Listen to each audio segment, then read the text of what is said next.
હિંમતનગર સહિત સાબરકાંઠામાં બેંકના એકાઉન્ટ ભાડે મેળવવાને કે લોકોના ડોક્યુમેન્ટ આધારે બેંક એકાઉન્ટ ખોલી તેના ગેરઉપયોગ કરાતો હોવાની ફરિયાદો વધી છે।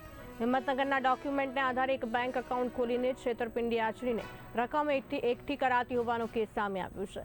સાયબર ક્રાઇમની ટીમની સામે આ એકાઉન્ટની વિગતો સામે આવતા તપાસ હાથ ધરાઈ હતી, જેમાં ઓનલાઈન ટ્રાન્સફર દ્વારા એક જ બેંક ખાતામાં એક દિવસમાં 1500 જેટલી બેંક એન્ટ્રીઓ ટ્રાન્ઝેક્શનની નોંધવામાં આવી હતી। હિંમતનગરની પેઢીના નામે બારોબાર બેંક ખાતું ભાડે આપીને તેમાં છેતરપિંડીની આવકના નાણાં જમા કરવામાં આવ્યા હતા, જેને લઈને હિંમતનગર સાયબર ક્રાઇમની ટીમ દ્વારા 3 આરોપીઓ વિરુદ્ધ ગુનો નોંધવામાં આવ્યો હતો। સાયબર ક્રાઇમની ટીમે 2 આરોપીઓની ધરપકડ કરીને તપાસ હાથ ધરી છે।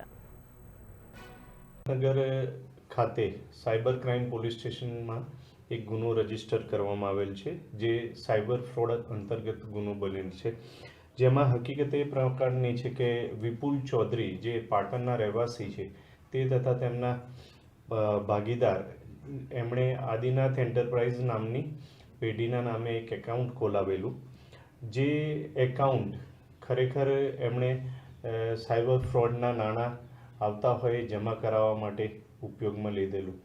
આ એકાઉન્ટ ખોલાઈને એ એકાઉન્ટ બીજા અન્ય 2 વ્યક્તિઓને એમણે ભાડે આપેલું અને એમની પાસેથી કમિશન પેટે અમુક રકમ લેતા હતા। આમ ગુનાહિત કાવતરું કરીને એમણે 7,80,000 જેટલું સાયબર ફ્રોડ કરેલ છે, જે બાબતે ગુનો દાખલ થયેલ છે। આરોપી વિપુલ ચૌધરીને અટક કરવામાં આવેલ છે અને સોમવાર સુધીના પોલીસ રિમાન્ડ મંજૂર થયેલા છે, જેની તપાસ હાલ ચાલુ